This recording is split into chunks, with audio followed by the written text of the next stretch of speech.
Mea ko ngā tarika wanatanga I ngā tikanga Māori. Koera tētahi o ngā kaupapa here e kōkiri hiana e rāhui kātene o te rōpū Torangapū Māori.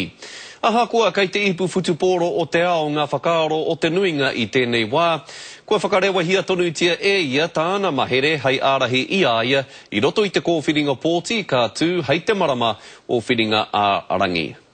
Nāna te kaupapa here tuatahi a te pāti Māori mo te kōwhiringa pōti a motu I whakatakoto. The Māori Party is proud to head off on our journey in election 2011, driven by the simple truth of two words: culture counts.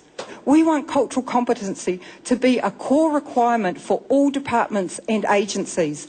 I wānga I tōna whānau ana kai tautoko me ngā hoa o te pāti Māori, ka puta ngā whainga, a rāhui kātene. One of the most important is eliminating child poverty, and this Māori Affairs Select Committee inquiry will be a start to it. But really what we need to be doing is to stop talking and actually get some action.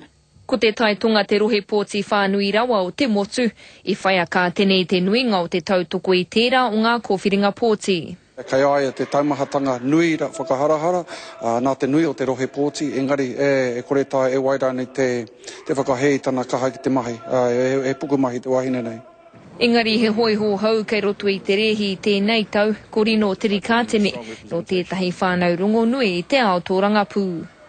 Ahakoa kei te poke a te motu I ngā neke o te ipu futupōro o te ao. E whakamaharatanga tēnei nā rāhui kātene, e whakataitai anō, kei te haere. Irina Smith, Te Karere.